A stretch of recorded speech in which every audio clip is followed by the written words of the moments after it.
Hello guys, स्वागत है आपका एक और नई वीडियो में। आज का जो हमारा क्वेश्चन है एक्सरसाइज 4.1 का है, क्वेश्चन नंबर सेकंड का फर्स्ट। हमारी क्वाड्रेटिक इक्वेशन ही चल रही है। The area of a rectangular plot is 528 metre square. The length of the plot is one more than twice its breadth. Find both the sides. ठीक है, तो area of rectangular plot जो है वो 528 दे रखा है। हमें पता है एरिया ऑफ रेक्टेंगल होता है L into B, length into breadth.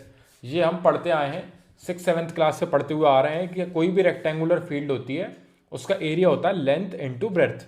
ठीक है, तो हमें एरिया की वैल्यू दे रखी 528, तो हम एरिया की जगह पे 528 लिख देंगे। लेकिन L और B जो है हमारे वो अभी अननोन है।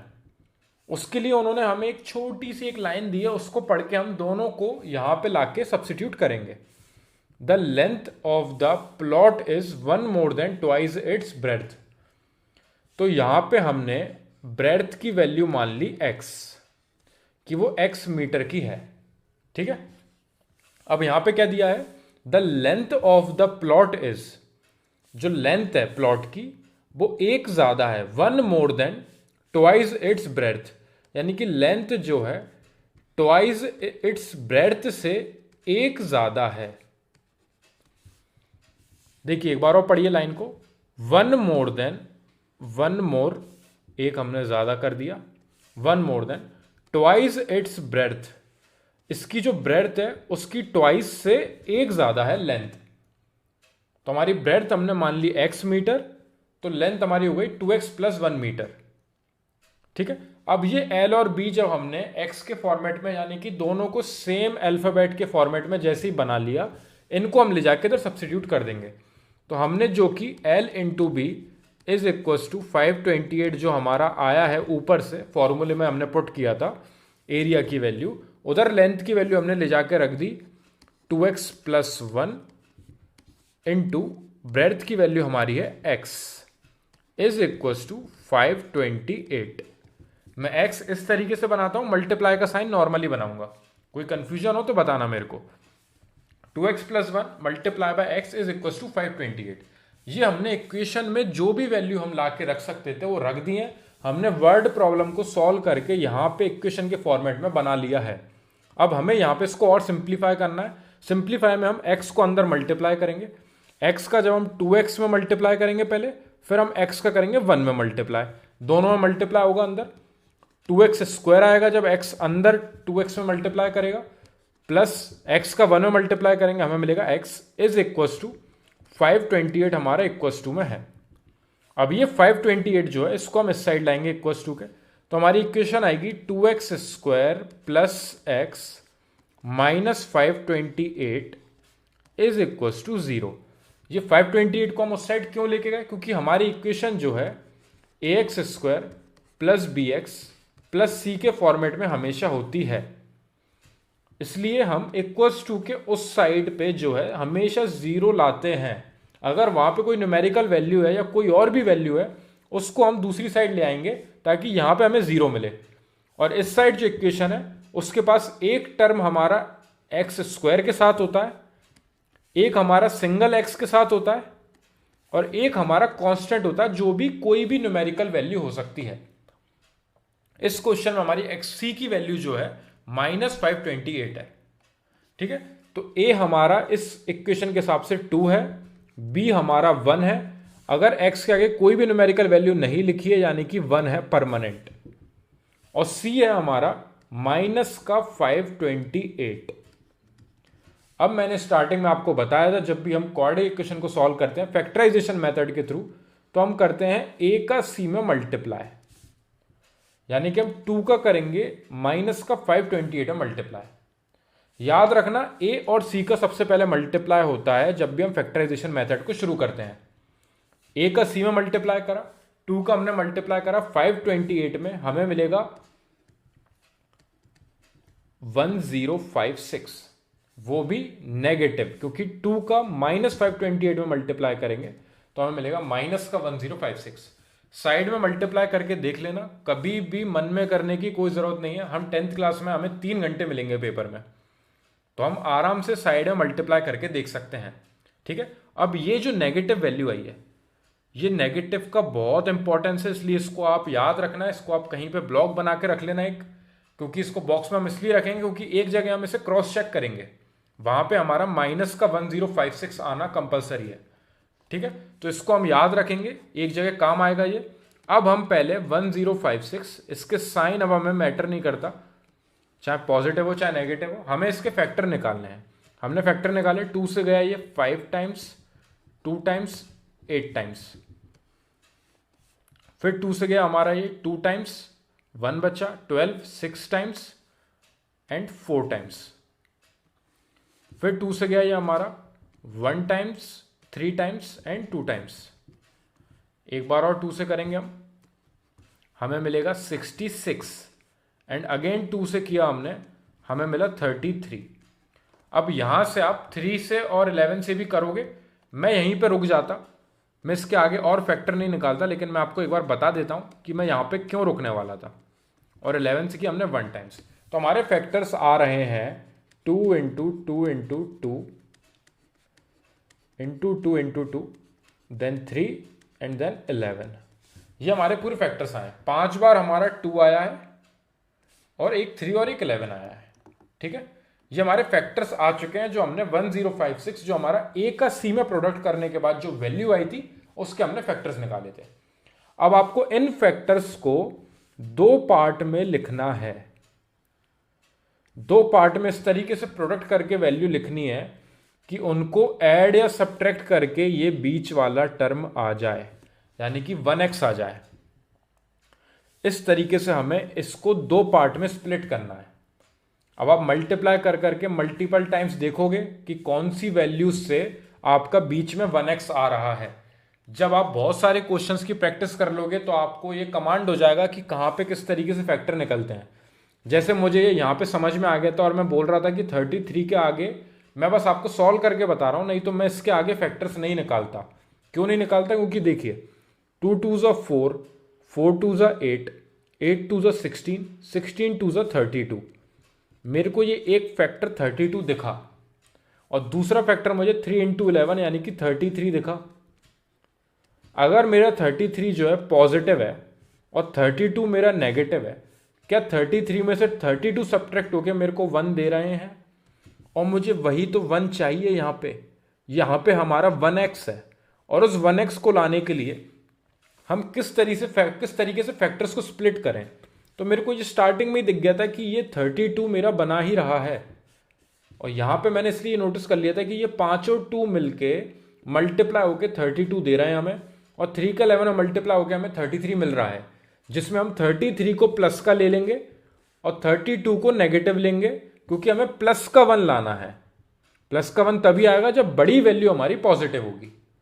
ठीक है, और क्या इन दोनों का प्रोडक्ट करने पे -32 का प्रोडक्ट करोगे प्लस के 33 में, तो आपकी वैल्यू इक्वल आनी चाहिए जो यहां पे आपने बॉक्स बना के लिख रखा है, यानी कि माइनस का 1056, और ये बिल्कुल इक्वल आएगी। आप साइड में मल्टीप्लाई करके देख लेना, क्योंकि ये वही फैक्टर्स हैं। आप इन्हें एक बार और मल्टीप्लाई करोगे 1056 मिलेगा, और वो 1056 इस बार आपका ये माइनस साइन की वजह से आपको माइनस का 1056 मिल जाएगा। तो जो वैल्यू ए और सी को मल्टीप्लाई करने पे जिस साइन के साथ यहां पे मिलती है, वही वैल्यू हमारे दोनों फैक्टर्स को मल्टीप्लाई करने के बाद वही साइन के साथ सेम मिलना कंपलसरी है। अगर ये ए और सी का प्रोडक्ट इन दोनों फैक्टर्स के प्रोडक्ट के इक्वल नहीं है, तो आप सेकंड जो कंफर्मेशन है आपका, आपने ये तो देख लिया कि आपका 1 आ रहा है, पर अगर इनका मल्टीप्लाई इसके इक्वल नहीं आ रहा है तो आपने कहीं पे गलती करी है, तो ये फैक्टर्स नहीं हो सकते। इसलिए क्रॉस चेक करना, 1 लाना कंपलसरी है, उसको अकेला फोकस नहीं करना है। 1 के साथ ये भी फोकस करना है कि मल्टीप्लाई करने के बाद दोनों फैक्टर्स को आपको यही सेम वैल्यू मिलनी चाहिए, जो कि हमें मिल रही है। दोनों तरफ से हमने क्रॉस चेक कर लिया। अब आप ले जाके ये 2x² के पास ये -32 एंड +33, यानी कि माइनस का 32x एंड प्लस का 33x -528 इज इक्वल टू 0। ये आप यहां पे इस तरीके से लिख लीजिए। ये हमने दोनों फैक्टर्स जो आए हमारे उन दोनों के पीछे एक एक x लगाया और दोनों को ले जाके यहाँ पे सब्स्टिट्यूट कर दिया। ये वैल्यू हमने फैक्टर्स के थ्रू निकाल के ला के रखी है। अगर आप इसे ऐड या सब्ट्रैक्ट करोगे तो आपको ऊपर 1x ही मिलेगा। देख लीजिए आप 33x minus 32x is equal to 1x। जैसे ही आपके ये फैक्टर्स दोनों आ जाएं तब आप स्टार्टिंग के दो और बाद के दो में से आप लोगे कॉमन। ये आपकी लास्ट स्टेप रहती है कॉमन लेने वाली। इसके बाद आपका मैक्सिमम क्वेश्चन खत्म हो गया, बस x की वैल्यू फाइंड करके रखनी है। जो मेन इंपॉर्टेंट चीज थी वो थी a और c का प्रोडक्ट करना, प्रोडक्ट के बाद जो वैल्यू है उसके फैक्टर्स निकालना। और फैक्टर्स तो फिर भी निकल जाएंगे क्योंकि एलसीएम लेना हमें आता है, लेकिन उन फैक्टर्स को फिर पेयर करके दो पार्ट में इस तरीके से तोड़ना कि उनको ऐड या सब्ट्रैक्ट करके बीच वाली वैल्यू आ जाए। ये सबसे हार्ड पार्ट होता है। फैक्टराइजेशन के जो भी क्वेश्चन होते हैं उसमें हम इसी प्रोसेस को करते आए हैं अभी तक। इसलिए मैं बोल रहा हूं कि जितने ज्यादा आप क्वेश्चन करोगे फैक्टराइजेशन के, उतनी जल्दी ये जो चीज है, ये जो कंसेप्ट है आपको क्लियर हो जाएगा। ठीक है, आगे बढ़ते हैं हम क्वेश्चन में। 2 कॉमन आ रहा है हमारा दोनों में और साथ में एक x कॉमन आ रहा है, यानी कि हमें कॉमन में मिला 2x। अब यहां से 2 और एक x बाहर चला गया तो एक x जो था वो रिमेनिंग बच गया, क्योंकि एक्स स्क्वायर यानी कि x मल्टीप्लाई बाय एक्स है इसके पास, जिसमें से आपका एक x और एक 2 जो है बाहर आ गया तो रिमेनिंग x अंदर बचा। माइनस 32x में से x भी बाहर गया और एक 2 भी बाहर गया, और 32 में से अगर आपका 2 बाहर जा रहा है यानी कि 16 मल्टीप्लाई बाय 2 आपका होता है 32, तो 2 आपका बाहर चला गया यानी कि रिमेनिंग आपका बचा 16 अंदर ब्रैकेट में। प्लस साइन, यहां से दोनों में क्या कॉमन आ रहा है? यहां से दोनों में कॉमन आ रहा है 33। 33 कैसे कॉमन आ रहा है देख लीजिए आप। 33 का जब आपने 2 इंटू 2 इंटू 2 इंटू 2 यानी कि 2 multiply by 2 multiply by 2 and multiply by 2 का आपने 33 में मल्टीप्लाई किया था तो आपको 528 मिला था। ये यहीं से दिख रहा है हमें। 528 के जब हमने फैक्टर्स निकाले थे तो 2 इंटू 2 इंटू 2 और फिर आया था हमारा 33, यानी कि 33 इंटू 2 2 ज़ा 4 2 ज़ा 8 2 16 इज इक्वल्स टू 528। ये हमें यहां से कंफर्म हो रहा है कि 33 कॉमन हम ले सकते हैं इन दोनों में से, क्योंकि इसके पास तो 33 है ही और इधर भी हमें 33 मिल रहा है कॉमन, क्योंकि 33 को जब हम 16 से मल्टीप्लाई करते हैं तो 528 आता है। तो 33 कॉमन गया बाहर तो x बचा यहां पे रिमेनिंग, माइनस 528 में से 33 आपका बाहर चला गया तो रिमेनिंग बचा आपका 16 इज इक्वल्स टू 0। और ये वाला ब्रैकेट हमेशा इस ब्रैकेट के इक्वल होना चाहिए। अगर ये यहां पे इक्वल नहीं आ रहा है आपका तो आपने ऊपर कैलकुलेशन में कोई गलती करी है, क्योंकि अगर ये वाला ब्रैकेट x माइनस 16 है तो ये वाला भी x माइनस 16 होगा, x प्लस 16 भी नहीं चलेगा हमें। ये दोनों ब्रैकेट जैसे आपके सेम आते हैं, इन दोनों को आप बाहर लोगे कॉमन। जो रिमेनिंग आपके बच्चे हैं 2x प्लस 33 वो आपके दूसरे ब्रैकेट में आ जाएंगे इज इक्वल्स टू 0। ये x माइनस 16 दोनों से मैंने कॉमन लिया और 2x प्लस 33 हमारा दूसरे ब्रैकेट में बच गया। अगर और सिंपल तरीके से करना हो तो याद रखना ये जो दोनों ब्रैकेट जो सेम आए हैं उनको आप एक बार लिख लो और जो रिमेनिंग वैल्यूज है उनको आप दूसरे ब्रैकेट में बंद करके लिख दो। दोनों के बीच में प्रोडक्ट का साइन है, यानी कि इन दोनों का प्रोडक्ट जो है 0 के इक्वल है। अगर इन दोनों का प्रोडक्ट 0 के इक्वल है या तो आइदर x माइनस 16 की वैल्यू 0 के इक्वल होगी या फिर 2x प्लस 33 की वैल्यू 0 के इक्वल होगी। ये किस तरीके से बोला मैंने? अगर a मल्टीप्लाई बाय b 0 के इक्वल है तो या तो इनमें से a की वैल्यू 0 होगी या फिर b की वैल्यू 0 होगी। तभी आपका जब 0 में आप b का मल्टीप्लाई करोगे तो भी 0 मिलेगा, और अगर आप a में 0 का मल्टीप्लाई करोगे तब भी 0 मिलेगा। तो a और b दोनों में से कोई सी भी वैल्यू 0 के इक्वल हो सकती है। सेम यहां पे दोनों का प्रोडक्ट अगर 0 के इक्वल है यानी कि x माइनस 16 0 के इक्वल हो सकता है और 2x प्लस 33 भी 0 के इक्वल हो सकता है। यहां से हमारी x की वैल्यू आई, ये 16 उस साइड जाके प्लस का 16 हो गया और 2x प्लस 33 में 2x इज इक्वल्स टू ये 33 उस साइड गया माइनस का 33 and x is equals to minus 33 divided by 2। ये 2 जो मल्टीप्लाई में था यहां पे डिवाइड में आ गया। अब x की दो वैल्यू आई है हमारी। अब हमारी ये वाली वैल्यू गलत किस तरीके से, कैंसिल क्यों कर रहे हैं हम इस वैल्यू को, क्योंकि हमसे ऊपर पूछा था साइड के बारे में, लेंथ और ब्रेड्थ, और लेंथ और ब्रेड्थ जो है आपकी साइड जो है कभी भी नेगेटिव नहीं आएगी। तो नेगेटिव आंसर्स हमारे हमेशा हमारे निगलेक्ट हो जाएंगे यहाँ पे। यानी कि x की वैल्यू 16, तो आपने स्टार्टिंग में ऊपर क्या मानी थी वैल्यू, ब्रेड्थ आपकी x ही थी, यानी कि ब्रेड्थ की वैल्यू आपकी 16 आ गई है, और लेंथ आ गई है आपकी 2 मल्टीप्लाई बाय x की वैल्यू आपकी आई थी 16 प्लस 1, यानी कि 16 टू ज़ा 32 प्लस 1 33 आ गई आपकी लेंथ। 33 मीटर्स आपकी लेंथ है और 16 मीटर आपकी है ब्रेड्थ। इस तरीके से लेंथ और ब्रेड्थ जो कि हमें बोला था क्वेश्चन में, फाइंड बोथ द साइड्स, ये दोनों साइड्स हमने निकाल के रख दिए, ये हमारे फाइनल आंसर्स हो गए हैं। किस तरीके से क्वेश्चन को स्टार्ट किया था, L into B is equal to 528 दिया था हमें, area of a rectangular plot is 528। Length का उन्होंने हमें इस तरीके से डिस्क्राइब किया कि हमने ब्रेड्थ को माना x और ब्रेड्थ से ट्वाइस और एक ज्यादा थी हमारी लेंथ, तो लेंथ और ब्रेड्थ निकाल के हमने यहां पे सब्स्टिट्यूट करी, दोनों x के फॉर्मेट में जैसे ही आई हमने अंदर इसमें अंदर मल्टीप्लाई किया x का दोनों में मल्टीप्लाई करके हम इस इक्वेशन तक पहुंचे। जैसी हमारी equation ax square plus B X plus C के फॉर्मेट में आई, हमने a और c का करा प्रोडक्ट, जो वैल्यू आई उसके निकाले फैक्टर्स निकालने के बाद दो पार्ट में स्प्लिट किया, -32 एंड +33, जिनका प्रोडक्ट इसके इक्वल आना चाहिए, जो कि आया, तो डबल चेक किया हमने और दोनों को ऐड या सब्ट्रैक्ट करके यहाँ पे हमारा प्लस का 1x आना चाहिए, जो कि आ रहा था। तो हमने इन वैल्यूज को ले जाके यहाँ पे सब्स्टिट्यूट करा। ये दोनों फैक्टर्स को सब्स्टिट्यूट करने के बाद स्टार्टिंग के 2 में से कॉमन, रिमेनिंग 2 में से कॉमन, ये वाला ब्रैकेट आपका हमेशा सेम मिलेगा आपको।